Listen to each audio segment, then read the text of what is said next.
I used to believe that life could be controlled.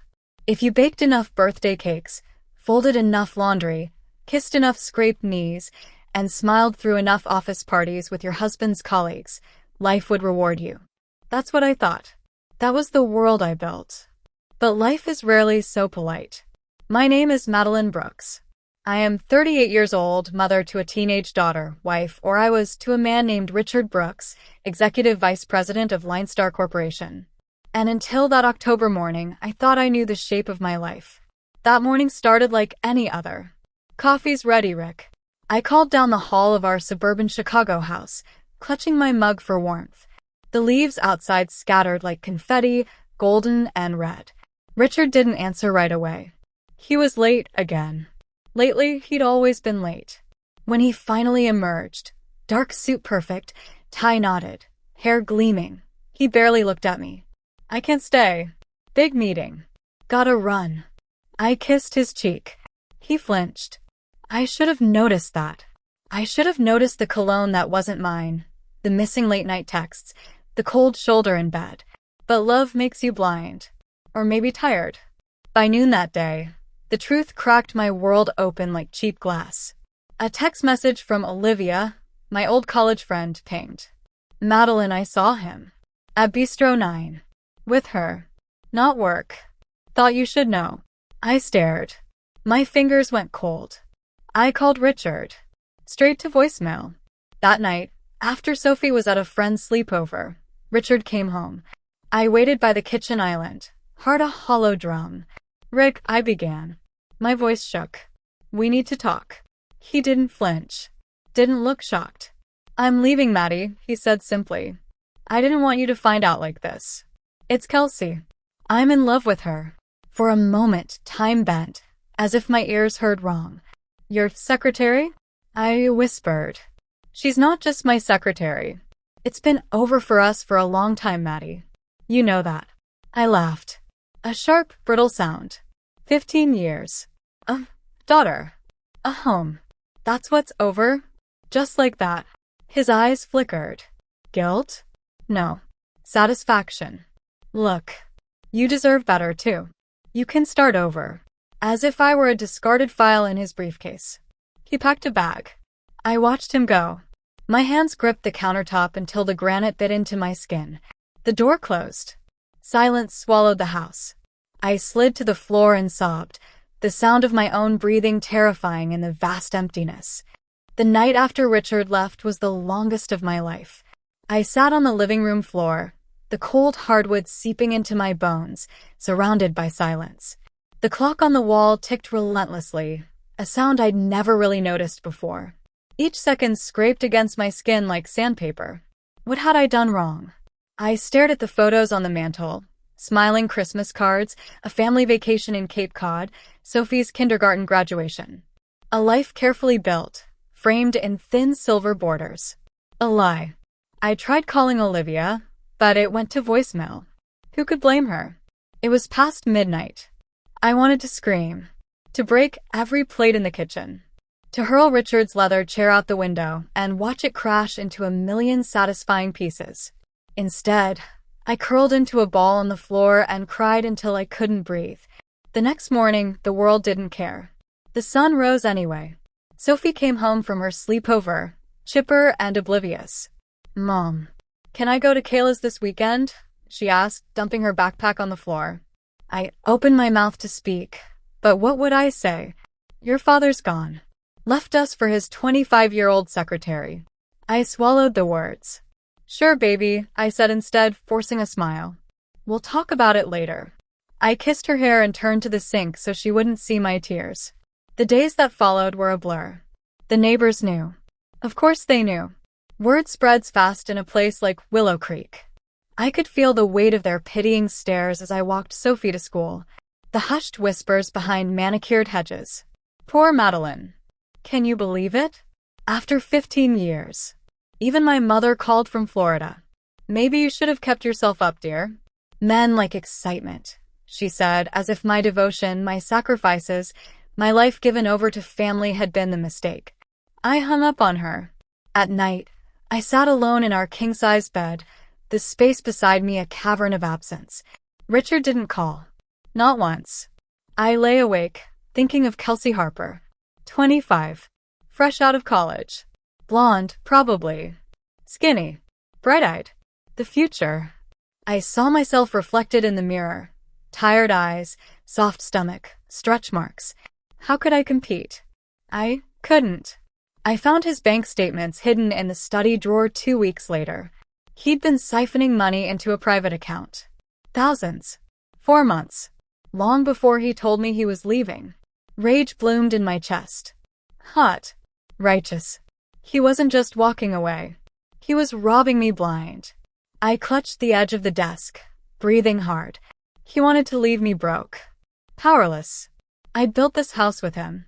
Raised Sophie here. Given up my career, my dreams. For this? I sat down heavily in the chair and opened the bottom drawer. An old leather notebook lay there, worn, forgotten. My college journal. I flipped it open. Dream. Own my own event design company. Vintage style. Lakeside retreat. I stared at the words as if they'd been written by a stranger. I had forgotten this version of myself. The girl who wanted more than PDA meetings and casserole dinners. Tears blurred my vision. But this time, they were not tears of grief. The first real fight came 2 weeks later. Sophie burst into the kitchen, red-faced. I saw Dad today, she snapped. At the mall. With her. You knew. You didn't tell me. I swallowed hard. I didn't want to hurt you. Too late, she yelled. Why didn't you fight for him? Why didn't you try to fix it? Her words hit like stones. But then I saw the fear behind her anger. Sweetheart. I knelt, pulling her into my arms. This wasn't about me. Or you. Your dad made his choice. And I won't beg to be loved. Neither should you. She trembled. Silent. For the first time in weeks, we cried together. That night, Sophie crawled into bed beside me, like when she was small. I don't want to sleep alone, she whispered. Neither do I whispered back. 3 weeks later, Olivia came over. I hadn't seen her in years. She swept into my kitchen like a force of nature. Fiery red hair, designer coat, confidence oozing from every pore. God, Maddie, she said, hugging me tight. You look like hell. I burst out laughing for the first time in a month. Thanks, Liv. I missed you too. We sat at the kitchen island with wine. Listen, she said, sipping her glass. I run a boutique event firm now. Big clients. You always had an eye for style. Remember your vintage design obsession? I blinked. The notebook flashed in my mind. You think I could do that again? I whispered.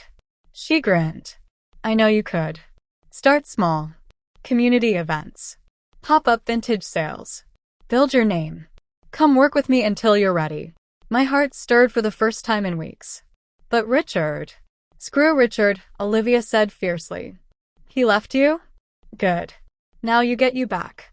That night, I opened the notebook again. And dreamed. The first event was tiny. A church craft fair. 50 folding tables. Sad fluorescent lights. But I poured myself into it. Handmade signs. Vintage tablecloths. Mason jar centerpieces. Old record players spinning soft jazz. People noticed. Who did the setup? An older woman asked. It's beautiful. I smiled. Me. Madeline Brooks Events. For the first time in years, I felt alive. A month later, I hosted a charity auction at the Willow Creek Library. Local businesses donated items. I staged the space like an old 1920s speakeasy. Velvet drapes, antique lamps, soft amber glow. The mayor's wife approached me afterward. Who's your decorator? She asked. I smiled wider. Just me. Give me your card. I might have a gala for you. The spark inside me burned brighter. Then came the call. Richard. I stared at the screen, my hand trembling. Madeline. His voice sounded small. We need to talk. About the house, the finances. I cut him off. Not now, Rick. I'm busy. Busy? Doing what? Living, I said simply. And hung up. The next morning, I opened the notebook again. Dream. Lakeside retreat. A forgotten sketch. An old house by a lake. Someday, I whispered to myself. Someday soon. But fate wasn't finished. A week later, Olivia called breathless. Maddie, you won't believe this. Line Star? Richard's company? Federal audit. Fraud investigation. Big scandal. My heart thudded. Wait, what? Your ex is about to lose everything. I gripped the phone, my mind spinning. It was happening. The cracks in Richard's perfect world were spreading, and I was standing whole on the other side. The day the Line Star scandal hit the news, I stood in my kitchen, stirring soup, pretending life was ordinary. But my phone wouldn't stop vibrating. Texts poured in. Did you see the news? Richard Brooks under investigation? Oh my God, Maddie. What's happening? I set the spoon down, wiped my hands, and opened the browser. Breaking. Line Star Corporation under federal investigation for financial misconduct. Executive VP Richard Brooks implicated. My breath caught. There it was. His face, plastered on every news site. The same face that used to smile at me over pancakes. Now cold. Accused. I should have felt triumphant. But all I felt was tired. He'd built this house on lies. Left me and Sophie to pick up the pieces. And now the pieces were crumbling in his hands. I clicked the phone off. Mom. Sophie called from the doorway. I turned. Her eyes were wide. Is it true? About Dad. I hesitated. Then I sat on the stool, pulling her close. Yes, baby. It's true. Is he going to jail? I sighed. I don't know. She was quiet for a moment. Good, she said finally. Maybe now he knows how it feels. I hugged her hard, my throat tight. I didn't want revenge to be her legacy. I wanted something better. That weekend, Olivia dragged me to a warehouse auction downtown. Vintage furniture, Maddie, she grinned. Perfect for your next event. I sighed. I don't even have a next event booked. You will. Trust me. The warehouse smelled of dust and old dreams. But there in the back, under a dirty sheet, I found it. A chandelier. Crystal. Faded. Missing pieces. But beautiful. My heart caught. I want this, I said. Olivia raised a brow. It's a wreck. So am I smiled softly. But I'm still standing. We loaded it into her SUV. The next month was a blur of calls, meetings, quiet hope. The mayor's wife hired me for the city gala. Small budget. High expectations. I poured myself into it. Late nights. Paint-stained hands, salvaged furniture, flea market treasures. Every detail mattered. The gala sparkled. Velvet curtains. Golden light. My chandelier restored, hanging like a crown. People gasped when they walked in. Who designed this? They whispered. Madeline Brooks, Olivia said proudly. And then the call came. A rival firm, Hargrave and Benson, loved my work. They wanted me to design their next charity gala. The big one. For the Children's Cancer Foundation. A citywide event. I hung up the phone stunned. Olivia clapped her hands. You're in, Maddie. This is it. Your breakthrough. My heart pounded. Guess who'll be there, she smirked. I frowned. Richard. And Kelsey. Front row. I went cold. She grinned wider. Time to show them who you've become. At night, I lay awake, notebook open beside me. Dream. Be known for something that's mine. I traced the word softly. The next morning, I met with Liam Hart, the architect Hargrave and Benson recommended to co-design the event space. Widowed. Quiet. Kind eyes. We sketched plans together in the chilly cafe, coffee steaming between us. You have a good eye, he said gently. Why weren't you doing this all along? I smiled. Life got in the way. He watched me. Maybe life just needed to remind you who you are. Something in me shifted. Hope. The day of the gala arrived. I stood in the grand ballroom, staring up at my chandelier, polished, gleaming, perfect. Everything was ready. The guests arrived. Laughter, camera flashes, music. Then I saw him. Richard. And her. Kelsey Harper clung to his arm like a lifeline, skin pale, smile brittle. They walked past me, barely noticing. I smiled. Good. Later, I saw Richard arguing with a man in a dark suit, his new lawyer, no doubt. his empire crumbling. He glanced at me. Our eyes met. For the first time, I felt nothing. No hate. No fear. Just freedom. The gala was a success. Applause. Praise. New clients. Liam found me afterward, grinning. You did it, Madeline Brooks. I laughed. No. We did it. His hand brushed mine. Warmth spread through me. I walked to the balcony, the city lights sparkling below. I breathed deep. Alive. Whole. At last. That night, back home, I opened my notebook. Dream. Lakeside retreat. I picked up a pen. Offer accepted. Olivia had found the house. An old white cottage by Lake Michigan. Mine. The future I thought I'd lost. Found. And Richard? Kelsey left him 2 weeks later. When the charges mounted. When the money ran dry. When his charm cracked under pressure. He called me once more. Maddie, can we talk? I smiled softly into the phone. No, Rick. You already said enough. And hung up. The first snow of winter dusted Willow Creek the day I signed the papers for the lakeside house. A little white cottage with green shutters, creaky wooden floors, and a view of Lake Michigan that stretched forever. My house. Not Richard's. Not anyone else's. Mine. Sophie stood beside me, grinning as we unlocked the door. Mom, it's perfect, she whispered. I swallowed hard. Yeah, baby. It is. For the first time in years, my heart felt light. That weekend, Olivia dragged me to the Hargrave and Benson Christmas Gala, the firm that had changed everything for me. The ballroom glittered with winter magic. I wore a midnight blue gown. Vintage, sleek, perfect. Liam was waiting by the entrance. You look beautiful, he murmured, offering his arm. I smiled, warmth flooding my cheeks. As we stepped into the room, a hush fell. People turned, stared, whispered. I heard my name soft, amazed. Is that Madeline Brooks, the event designer? She's with Hargrave and Benson now. I held my head high. And then I saw him. Richard. Alone.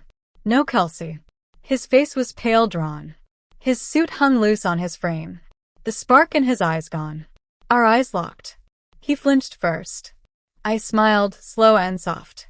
He crossed the room. Madeline, he said, his voice rough. Can we talk? Please. I sipped my champagne. About what, Rick? Your indictment? Your bankruptcy? Your girlfriend who ran the moment things got hard. His jaw tightened. I made mistakes. I see that now. I tilted my head. And I see you, exactly for who you are. His hand reached for mine. I stepped back. You taught me something, Richard, I said gently. How to stand alone. How to build something that's mine. Thank you for that. His eyes filled, regret, sorrow, desperation. But I felt nothing. No anger. No pain. Just peace. And power. I turned away. Liam waited, smiling. Ready? He asked. Very, I said. We walked toward the stage. I stood beneath my chandelier, gleaming, radiant, perfect. The CEO of Hargrave and Benson stepped up. Tonight's success belongs to one woman, he said. The designer who transformed this space, Madeline Brooks. Applause thundered. I smiled. And across the room, Richard Brooks watched. Forgotten. Fading. While I bloomed. Later that night, I sat on the balcony, watching the snow fall. Liam joined me, 2 mugs of cocoa in hand. Beautiful night, he said softly. I nodded. It's strange, I whispered. For so long I wanted revenge. To make him hurt. But now, I don't care. I have everything I need. His hand found mine. Your life is the best revenge. I smiled. Yeah, it is. The lake shimmered in the distance. My lake. My house. My future. A month later, I hosted my own New Year's Eve party at the lakeside cottage. Friends. Family. Olivia. Sophie. Liam. Laughter filled the rooms. Champagne flowed. Fireworks lit the sky. At midnight, I stood by the water, notebook in hand. I wrote the final line. He left me for his secretary, but it was the best thing that ever happened to me. And I smiled. Free. Whole. Home. Winter melted into spring. At the lakeside cottage, the snow gave way to wildflowers, tiny blue and white blossoms that peeked through the thawing earth. I spent mornings on the porch with coffee, notebook in hand, watching the sunrise turn the lake to gold. For the first time in my adult life, there was no noise in my head. No fear. No shame. Only quiet. And possibility. The business blossomed faster than I dreamed. Calls came weekly. Weddings. Art shows. Private galas. People wanted me. Not because I was Richard Brooks' wife, but because I was Madeline Brooks, event designer. Olivia smiled every time we met. See? Told you. You were always the star, Maddie. You just forgot. And Liam? Liam became more than business. Late nights painting in the barn. Long walks by the lake. Quiet dinners by the fireplace. He didn't rush. He didn't push. He simply stayed. One afternoon, as we sanded an old oak table in the workshop, he paused. Madeline, you ever think about starting over? He asked softly. I looked at him. His patient smile. His gentle eyes. Every day, I whispered. He reached for my hand. And held it. Summer came. And with it, the final twist I never expected. A letter in the mail. From Richard. I hesitated, staring at the envelope. Did I even want to open it?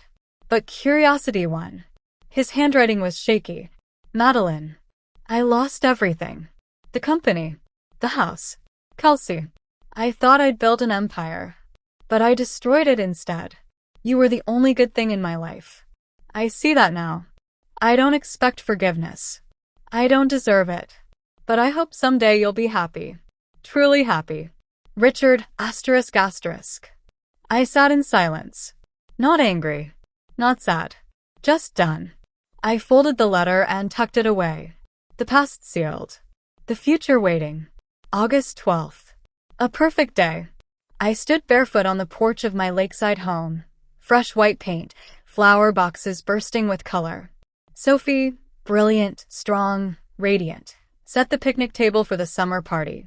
Olivia poured sangria. Friends gathered on blankets, laughter and music filling the air. And Liam, wonderful, steady Liam, lit the grill. Life. My life. Whole. Joyful. New. As the sun set, I stood by the water's edge, notebook in hand. One last line to write. I thought I'd lost everything. But I found myself. And that was enough. I closed the book. Forever. Liam came to my side. You ready for the next chapter? He asked, sliding an arm around my waist. I leaned into him, smiling. I already started it. The lake shimmered. The breeze stirred the wildflowers. And somewhere in the distance, the past blew quietly away. Thank you so much for listening to my story. Your support means everything. If this story touched you or made you think, please subscribe to our channel for more real, powerful stories.